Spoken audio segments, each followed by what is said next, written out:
আমরা আজকে রেচন এক্সক্রিশন আলোচনা করব। এই রেচন বিষয় আলোচনা করার আগে বিপাক সম্পর্কে একটা ধারণা তৈরি করে নিতে হবে। আলোচ্য বিষয় রেচন, জীব এবং প্রাণী উভয়ের রেচন পদ্ধতি আমরা আলোচনা করব। এটা শুরু করার আগে আমাদের একটু বিপাক বিষয়টা ভালো করে বুঝে নিতে হবে। বিপাক বিপাক কি? আমাদের কোষে, জীবকোষে প্রতিনিয়ত সর্বক্ষণ নানান রকমের রাসায়নিক বিক্রিয়া এই কোষের ভেতরে সংঘটিত হচ্ছে। সব সময় সব জীবকোষে প্রতিনিয়ত অসংখ্য রাসায়নিক বিক্রিয়াগুলো সংঘটিত হচ্ছে। এই যে রাসায়নিক বিক্রিয়াগুলো কোষের ভেতরে সর্বক্ষণ হচ্ছে, এই রাসায়নিক বিক্রিয়াকেই বলা হয় হচ্ছে বিপাক। বুঝলেন? এবার এই যে রাসায়নিক বিক্রিয়াগুলো কোষের অভ্যন্তরে সংঘটিত হচ্ছে, প্রকৃতি অনুযায়ী সেটা হচ্ছে দুরকম। কিছু রাসায়নিক বিক্রিয়া আছে যেগুলোর গঠনমূলক রাসায়নিক বিক্রিয়ার মাধ্যমে নতুন যৌগ উৎপন্ন হয়। আবার কিছু রাসায়নিক বিক্রিয়ার প্রকৃতি ধ্বংসাত্মক, সেখানে কোনো জৈব যৌগ ভেঙে যায়। তাহলে বিপাক, যদি রাসায়নিক বিক্রিয়াকে যদি আমরা বিপাক বলে উল্লেখ করি, তাহলে দু রকমের ঘটনা আমরা দেখতে পাচ্ছি। এক ধরনের যে রাসায়নিক বিক্রিয়া, সেই রাসায়নিক বিক্রিয়াগুলো একটা হচ্ছে গঠনাত্মক রাসায়নিক বিক্রিয়া, এবং এই গঠনাত্মক রাসায়নিক বিক্রিয়াকে বলা হয় হচ্ছে উপচিতিমূলক বিপাক। আর এই যে ধ্বংসাত্মক রাসায়নিক বিক্রিয়াগুলো সংঘটিত হচ্ছে, ধ্বংসাত্মক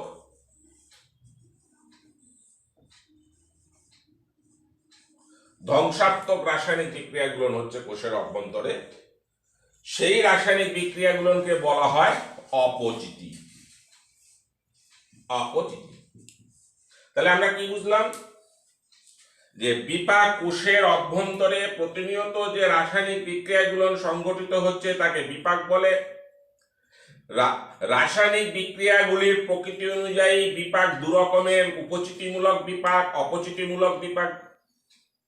রাসায়নিক বিক্রিয়াগুলির প্রকৃতি যদি গঠনাত্মক হয়, অর্থাৎ যে রাসায়নিক বিক্রিয়ার মধ্য দিয়ে নতুন যৌগ উৎপন্ন হয়, সেটা হচ্ছে গঠনাত্মক রাসায়নিক বিক্রিয়া, এবং সেই বিপাককে বলে উপচিতিমূলক বিপাক। যেমন সালোক সংশ্লেষ একটি উপচিতিমূলক বিপাক, কারণ সালোক সংশ্লেষে কি হয় তোমরা জানো, কার্বন ডাই অক্সাইড আর জলের রাসায়নিক বিক্রিয়া ঘটে, কার্বোহাইড্রেট জাতীয় পদার্থ, নতুন পদার্থ উৎপন্ন হয়। তাহলে এটা হচ্ছে গঠনাত্মকমূলক রাসায়নিক বিক্রিয়া, তাই সালোক সংশ্লেষ একটা উপচিতিমূলক বিপাক। আর যে রাসায়নিক বিক্রিয়াগুলির প্রকৃতি ধ্বংসাত্মক, অর্থাৎ একটা জৈব যৌগ ভেঙে যায়, সেই ধরনের রাসায়নিক বিক্রিয়াগুলোকে বা বিপাককে বলা হয় অপচিতিমূলক বিপাক। শ্বসন হচ্ছে একটি অপচিতিমূলক বিপাক। কেন? শ্বসনে এই কার্বোহাইড্রেট C6H12O6 এটা অক্সিজেন দ্বারা জারিত হয়ে জৈব যৌগটা ভেঙে যায়, তাই শ্বসন হচ্ছে একটি অপচিতিমূলক বিপাক। বেশ, রেচনের সাথে এর সম্পর্কটা আসো বুঝি, যে আমরা রেচন করতে গিয়ে আমরা বিপাক কেন করলাম। অপচিতিমূলক বিপাকের ফলে যে যৌগগুলো আমাদের দেহের কোষে উৎপন্ন হয়, সেই পদার্থগুলোকেই বলা হয় হচ্ছে রেচন। তাহলে দেখো, রেচন পদার্থের সংজ্ঞা পেয়ে গেলাম। রেচন পদার্থ কি? রেচন পদার্থ হচ্ছে অপচিতিমূলক বিপাক্রিয়ার ফলে জীবকোষে যে পদার্থগুলোর উৎপন্ন হয়, সেই পদার্থগুলোকে বলা হয় হচ্ছে রেচন পদার্থ। এখানে জীবকোষ মানে উদ্ভিদ কোষ এবং প্রাণী কোষ উভয়কেই বোঝানো হয়েছে। তাহলে এই যে রেচন পদার্থগুলোর উৎপন্ন হলো জীবকোষের অভ্যন্তরে, এই রেচন পদার্থগুলো দেহের পক্ষে ক্ষতিকারক, বিষক্রিয়া তৈরি হয়। যদি রেচন পদার্থগুলো জীবকোষে উৎপন্ন হয়ে জীবকোষেই থেকে যায় তাহলে বিষক্রিয়া তৈরি হয়, কারণ ক্ষতিকারক। উদ্ভিদের রেচন পদার্থগুলো কম ক্ষতিকারক আর প্রাণীর রেচন পদার্থগুলো বেশি ক্ষতিকারক। তাহলে এই রেচন পদার্থগুলোকে কি করে না জীব তার দেহকোষে সঞ্চিত রাখে বা জীবকোষ থেকে বের করে দেয়। যে পদ্ধতিতে এই কার্যটি সমাধা হয় তাকেই বলা হয় হচ্ছে রেচন ক্রিয়া। আমি আরেকবার বুঝিয়ে বলি।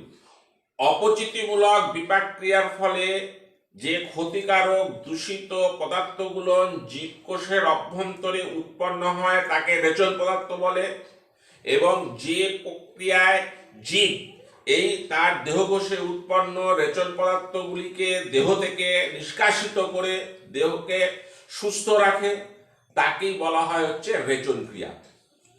কিন্তু আমি আগেই বললাম যে উদ্ভিদের রেচন পদার্থ সেইগুলো কম ক্ষতিকারক আর প্রাণীর রেচন পদার্থগুলো বেশি ক্ষতিকারক। উদ্ভিদ তার রেচন পদার্থগুলিকে কিছু পরিমাণে জীবকোষের ভেতরে কলয়েড রূপে বা অদ্রাব্য কেলাস রূপে সঞ্চিত রাখতে পারে, কিন্তু প্রাণীর ক্ষেত্রে এই রেচন পদার্থগুলো দেহকোষে সঞ্চিত রাখা সম্ভব নয়। তাই সংজ্ঞাটাকে যদি আমরা একটু এইভাবে করি যে প্রক্রিয়ায় জীব তার অপচিতিমূলক বিপাক ক্রিয়ার ফলে উৎপন্ন রেচন পদার্থগুলিকে কোষে কেলাস বা কলয়েড রূপে সঞ্চিত রাখে উদ্ভিদের ক্ষেত্রে, অথবা দেহ থেকে নিষ্কাশিত করে দেহকে সুস্থ রাখে তাকেই বলা হয় হচ্ছে রেচন। এখন আমরা উদ্ভিদের রেচন এবং প্রাণীর রেচন, এই রেচন পদার্থগুলোর তার প্রকৃতি কি? রেচন পদার্থকে মূলত আমরা দুটো ভাগে ভাগ করব। একটা ভাগকে বলা হয় রেচন পদার্থকে, একটা হচ্ছে নাইট্রোজেন যুক্ত রেচন পদার্থ, নাইট্রোজেন যুক্ত রেচন পদার্থ, আর আরেকটা হচ্ছে নাইট্রোজেন বিহীন রেচন পদার্থ, নাইট্রোজেন বিহীন রেচন পদার্থ। অর্থাৎ রেচন পদার্থগুলির সাথে যদি নাইট্রোজেন যুক্ত থাকে তাহলে সেটা নাইট্রোজেন যুক্ত রেচন পদার্থ। প্রাণীর ক্ষেত্রে এই রেচন পদার্থগুলো কি হবে? ইউরিয়া হবে, ইউরিক অ্যাসিড হবে, ইউরিক অ্যাসিড হবে, অ্যামোনিয়া হবে, বিলিরুবিন হবে, বিলিভার্ডিন হবে। আর উদ্ভিদের ক্ষেত্রে এই যে নাইট্রোজেন যুক্ত রেচন পদার্থ তাকে বলা হয় হচ্ছে উপক্ষার। উদ্ভিদের ক্ষেত্রে নাইট্রোজেন যুক্ত রেচন পদার্থকে বলা হয় হচ্ছে উপক্ষার। রেসারপিন একটি উপক্ষার, কুইনাইন একটি উপক্ষার। আর নাইট্রোজেন বিহীন রেচন পদার্থ, অর্থাৎ যে রেচন পদার্থগুলি নাইট্রোজেন থাকে না, যে রেচন পদার্থে নাইট্রোজেন থাকে না। প্রাণীর ক্ষেত্রে একটা নাইট্রোজেন বিহীন রেচন পদার্থের নাম হচ্ছে প্রাণীর ক্ষেত্রে কার্বন ডাই অক্সাইড, এতে কোনো নাইট্রোজেন বিহীন রেচন পদার্থ। উদ্ভিদের ক্ষেত্রে নাইট্রোজেন বিহীন রেচন পদার্থ, তার উদাহরণ আমরা দিতে পারি গদ, তার উদাহরণ রজন, তার উদাহরণ তরুক্ষীর। তাহলে এগুলো হচ্ছে সব নাইট্রোজেন বিহীন রেচন পদার্থ। এবার আমরা আলোচনা করব যে উদ্ভিদের রেচনের বৈশিষ্ট্য, উদ্ভিদের রেচনের বৈশিষ্ট্য। 1 নম্বর বৈশিষ্ট্য হচ্ছে যে উদ্ভিদের ক্ষেত্রে বিপাক ক্রিয়ার হার কম, তাই উৎপন্ন রেচন পদার্থের পরিমাণ কম, রেচন পদার্থের পরিমাণ এদের কম থাকবে। দুই, উদ্ভিদের বিপাক ক্রিয়ায় নাইট্রোজেন যুক্ত রেচন পদার্থ কম পরিমাণে উৎপন্ন হয়। তাহলে 2 নম্বর বৈশিষ্ট্য, নাইট্রোজেন যুক্ত রেচন পদার্থ কম হয়। নাইট্রোজেন যুক্ত রেচন পদার্থ কম। উদ্ভিদের রেচনের আরেকটি বৈশিষ্ট্য হলো যে উদ্ভিদের কোনো নির্দিষ্ট রেচন অঙ্গ নেই। প্রাণীর ক্ষেত্রে আমরা নির্দিষ্ট রেচন অঙ্গ পাবো, কিন্তু উদ্ভিদের ক্ষেত্রে নির্দিষ্ট রেচন অঙ্গ নেই। আর কি বৈশিষ্ট্য আমরা উদ্ভিদের রেচনের পেতে পারি? যে উদ্ভিদের রেচন সরল প্রকৃতির, এর কোনো জটিলতা নয়, সরল প্রকৃতির উদ্ভিদের রেচন। 5 নম্বর বৈশিষ্ট্য, যেহেতু উদ্ভিদের নাইট্রোজেন যুক্ত রেচন পদার্থের পরিমাণ কম, তাই উদ্ভিদের রেচন পদার্থ কম ক্ষতিকারক। পরবর্তী বৈশিষ্ট্য 6,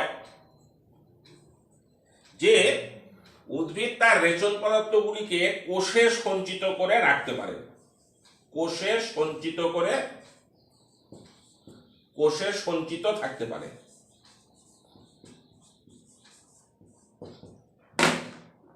7ম বৈশিষ্ট্য হচ্ছে উদ্ভিদের রেচন পদার্থগুলো অর্থনৈতিক গুরুত্ব সম্পন্ন।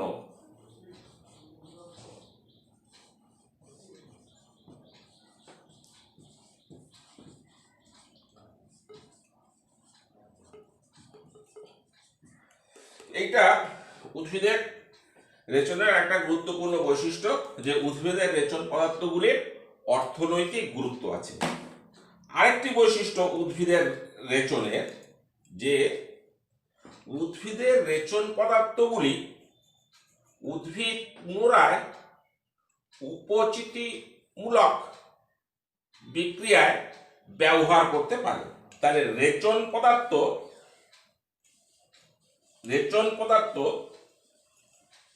পুনরায় ব্যবহারযোগ্য।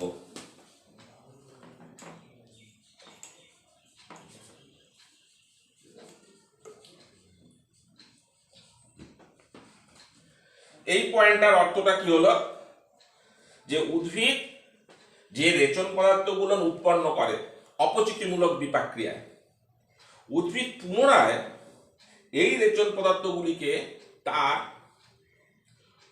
উপচিতিমূলক বিপাক ক্রিয়ায় ব্যবহার করতে পারে।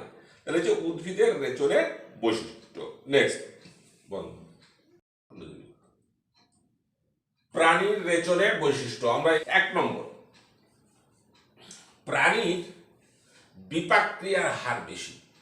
যেহেতু প্রাণীর বিপাক ক্রিয়ার হার বেশি, প্রাণী দেহে উৎপন্ন রেচন পদার্থের পরিমাণ বেশি।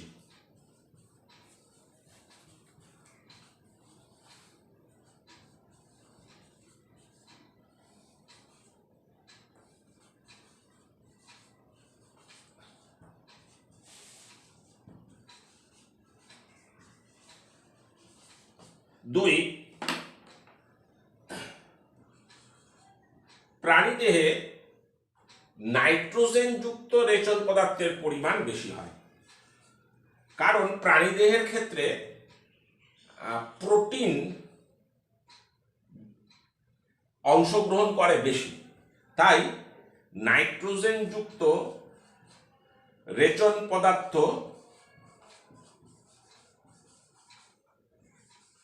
বেশি উৎপন্ন হয়।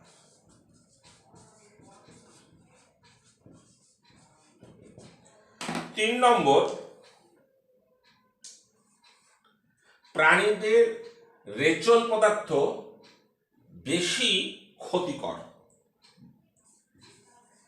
প্রাণীদের রেচন পদার্থ কোষের পক্ষে বেশি ক্ষতিকর। 4 নম্বর, প্রাণী রেচন পদার্থ কোষে সঞ্চিত করে রাখা যায় না। কোষে সঞ্চিত করে বা জমা রাখা যায় না, কোষে সঞ্চিত রাখা যায় না।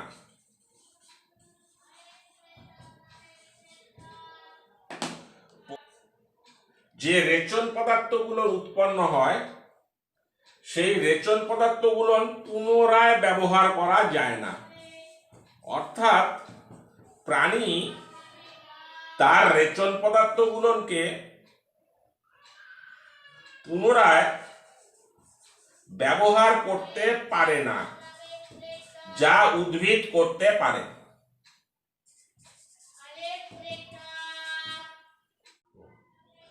ছয় নম্বর বৈশিষ্ট্য, প্রাণীর রেচনের কোনো অর্থনৈতিক গুরুত্ব নেই। তাহলে এইগুলো হচ্ছে প্রাণীর রেচনের বৈশিষ্ট্য। এই প্রসঙ্গে একটা কথা বলে রাখি যে মল এটা রেচন পদার্থ কিনা। প্রাণীদের মল কিন্তু রেচন পদার্থ নয়। তার কারণ হচ্ছে মল বিপাক ক্রিয়ার ফলে উৎপন্ন হয় না, মল প্রাণীর পরিপাক ক্রিয়ার ফলে উৎপন্ন হয়। সেই কারণে মল বর্জ্য পদার্থ, ওয়েস্ট প্রোডাক্ট, কিন্তু মল রেচন পদার্থ নয়। আমরা এখন আলোচনা করব উদ্ভিদের রেচন ত্যাগের কৌশল। এবং আমরা জেনেছি উদ্ভিদের কিন্তু কোনো নির্দিষ্ট রেচন অঙ্গ নেই যার সাহায্যে তারা রেচন পদার্থ নিঃসরণ করবে। তাহলে উদ্ভিদ কিভাবে রেচন ত্যাগ করে, উদ্ভিদের রেচন ত্যাগের কৌশল কি, আমরা আলোচনা করব। 1 নম্বর, পত্র মোচনের দ্বারা বা পত্র মোচনের মাধ্যমে। কিভাবে করে না, উদ্ভিদ তার রেচন পদার্থগুলোকে পাতায় সঞ্চিত করে রাখতে পারে। এইবার পাতা খসানোর মধ্য দিয়ে উদ্ভিদ তার পাতায় সঞ্চিত রেচন পদার্থগুলোকে ত্যাগ করে। যারা চিরহরিত উদ্ভিদ তারা বছরের সব সময়, সব ঋতুতে অল্প অল্প করে গাছের পাতা ঝরাতে থাকে এবং তার সঙ্গে রেচন পদার্থ ত্যাগ করে। উদ্ভিদ নয়, পর্ণমোচী উদ্ভিদ, তারা বছরের একটা নির্দিষ্ট ঋতুতে গাছের পাতা খসিয়ে পাতায় সঞ্চিত রেচন পদার্থকে ত্যাগ করে, যেমন শিমুল গাছ। 2 নম্বর, বাকল মোচনের মাধ্যমে। বাকল মোচনের মাধ্যমে কিভাবে উদ্ভিদ রেচন পদার্থ ত্যাগ করে না, উদ্ভিদ তার রেচন পদার্থকে তার গাছের ছাল বা বাকলের মধ্যে সঞ্চিত রাখে। অর্জুন গাছ উদাহরণ, পেয়ারা গাছ উদাহরণ। এবার এই গাছগুলো তাদের বাকল ত্যাগ করে, ফেলে দেয়, এবং তার মাধ্যমে বাকলে বা ছালে যে সঞ্চিত রেচন পদার্থ, সেই রেচন পদার্থ তারা মুক্ত করে পরিবেশে। 3 নম্বর, ফল মোচনের মাধ্যমে। ফল মোচনের মাধ্যমে উদ্ভিদ কিভাবে রেচন ত্যাগ করে না, তোমরা নিশ্চয়ই জানো ফলে নানান রকম, পাকা ফলে নানান রকম জৈব অ্যাসিড সঞ্চিত থাকে। যেমন লেবুর ক্ষেত্রে সাইট্রিক অ্যাসিড সঞ্চিত থাকে, আপেলের ক্ষেত্রে ম্যালিক অ্যাসিড সঞ্চিত থাকে, তেঁতুলের ক্ষেত্রে টার্টারিক অ্যাসিড সঞ্চিত থাকে। তাহলে এবার এই ফলটা যখন গাছ থেকে খসে পড়ে যায়, তখন ফলের মধ্যে এই যে রেচন পদার্থগুলো ছিল, সেই রেচন পদার্থগুলো পরিবেশে মুক্ত হয়। তাহলে ফল মোচনের মাধ্যমে উদ্ভিদ তার রেচন পদার্থ ত্যাগ করে। 4 নম্বর, গদ নিঃসরণের মাধ্যমে। গদ নিঃসরণের মাধ্যমে উদ্ভিদ কিভাবে রেচন পদার্থ ত্যাগ করে না, তোমরা জানো যেমন শিরীষ গাছ, শিরীষ গাছে বা সজনে গাছ, তুমি যদি আঘাত দাও তাহলে আঘাতপ্রাপ্ত স্থানে এক ধরনের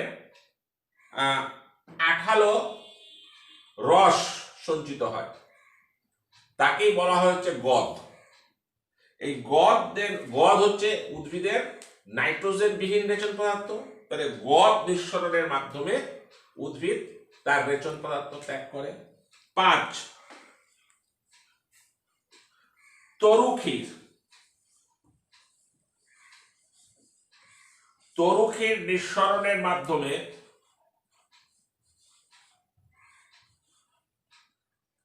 রেচন পদার্থ ত্যাগ করে। কিভাবে করে? বট গাছ দেখেছো? আকন্দ গাছ দেখেছো? এই সমস্ত গাছে, কাঁঠাল গাছ, তুমি যদি করো আঘাত তৈরি করো, চিড়ে দাও, কেটে দাও, তাহলে সেখান থেকে এক ধরনের আঠালো রস নিঃসৃত হয়। এই আঠালো রস, এটাকেই বলা হয় হচ্ছে তরুক্ষীর।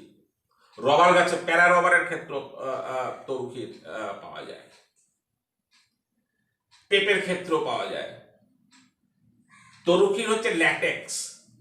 এই তরুক্ষীর যেখানে সঞ্চিত থাকে যে কোষে, তাকে বলা হয় তরুক্ষীর কোষ। আর তরুক্ষীর কোষ তরুক্ষীর নালীর মাধ্যমে প্রবাহিত হয়। তাহলে তরুক্ষীর নিঃসরণের মাধ্যমে উদ্ভিদ তার রেচন পদার্থ ত্যাগ করে।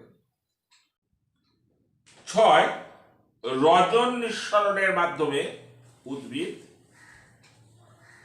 রেচন পদার্থ ত্যাগ করে। কিভাবে করে? পাইন গাছ, তার কাণ্ড, তার শাখা, সেখানে রজন সঞ্চিত থাকে। হালকা একটা রঙের হালকা তরল পদার্থ সঞ্চিত থাকে, একে বলে রজন। রজন নালীর মাধ্যমে প্রবাহিত হয়। তবে পাইন গাছে যদি কোনো আঘাত তৈরি হয়, আঘাতপ্রাপ্ত স্থান থেকে রজন নিঃসৃত হয় এবং সেই রজন নিঃসরণের মাধ্যমে উদ্ভিদ রেচন পদার্থ ত্যাগ করে। 7 নম্বর পয়েন্ট, উদ্ভিদের রেচন ত্যাগের কৌশল। 7 হচ্ছে বাষ্পমোচন। বাষ্পমোচন এবং নিঃস্রাবণ প্রক্রিয়া। সেটা কি দেখো, যে উদ্ভিদ মূলরমের মাধ্যমে যে জলটাকে শোষণ করে সালোক সংশ্লেষের জন্য বা উদ্ভিদের অন্যান্য শারীরবৃত্তীয় প্রক্রিয়ার জন্য, এবার জলটা শোষণ করার পর যে জলটা কাজে লাগলো, তারপর যে অতিরিক্ত জল আমরা জানি পাতার পত্ররন্ধ্রের মাধ্যমে বাষ্পমোচন প্রক্রিয়ায় নিঃসৃত হয়, অথবা যে জল গ্রন্থি থাকে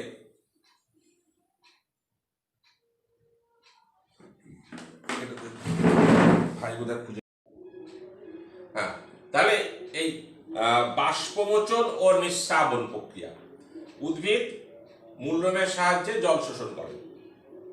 এবারে শোষিত জল সালোক সংশ্লেষ প্রক্রিয়া বা উদ্ভিদের অন্যান্য শারীরবৃত্তীয় প্রক্রিয়ায় ব্যবহৃত হলো। এবার যে জলটা উদ্ভিদ থেকে যায়, উদ্ভিদ কি করে? হয় পাতার পত্ররন্ধ্রের মাধ্যমে বাষ্পমোচন প্রক্রিয়ায় বাইরে বের করে দেয়, অথবা জলরন্ধ্রের মাধ্যমে নিঃস্রাবণ প্রক্রিয়ায় বাইরে বের করে দেয়। তাহলে এইভাবে প্রয়োজনের অতিরিক্ত যে জল, সেই জল উদ্ভিদ বাষ্পমোচন ও নিঃস্রাবণ প্রক্রিয়ায় দেহ থেকে মুক্ত করে। তাহলে আমরা উদ্ভিদের রেচন ত্যাগের যে বিবিধ কৌশল, সেই কৌশলগুলো আমরা আলোচনা করলাম। পত্রমোচন, বাকলমোচন, ফলমোচন, গদ নিঃসরণ, তরুক্ষীর নিঃসরণ, রজন নিঃসরণ এবং বাষ্পমোচন ও নিঃস্রাবণ। ঠিক আছে? উদ্ভিদ ও প্রাণীর রেচনের পার্থক্য আমরা আলোচনা করব। উদ্ভিদ ও প্রাণীর রেচনের পার্থক্য। উদ্ভিদ রেচন, প্রাণী রেচন। উদ্ভিদের ক্ষেত্রে রেচন পদার্থের পরিমাণ কম, মানে উদ্ভিদের রেচন পদার্থ কম উৎপন্ন হয়। রেচন পদার্থ কম উৎপন্ন হয় এই কারণে উদ্ভিদের বিপাক ক্রিয়ার হার কম। প্রাণীর রেচন, রেচন পদার্থের পরিমাণ বেশি। রেচন পদার্থের পরিমাণ বেশি এই কারণে যে প্রাণীর রেচন বিপাকের হার বেশি। 2, উদ্ভিদের রেচন প্রক্রিয়া সরল, প্রাণীর রেচন প্রক্রিয়া জটিল। 3, উদ্ভিদের নির্দিষ্ট রেচন অঙ্গ নেই, প্রাণীর নির্দিষ্ট রেচন অঙ্গ আছে। 4, উদ্ভিদের রেচন পদার্থ কম ক্ষতিকারক, প্রাণীর রেচন পদার্থ বেশি ক্ষতিকারক।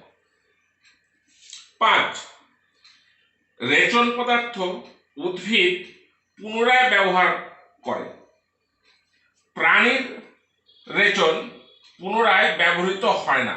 অর্থাৎ প্রাণী যে রেচন পদার্থ উৎপন্ন করে, প্রাণী সেই রেচন পদার্থ পুনরায় ব্যবহার করতে পারে না উদ্ভিদের মতন।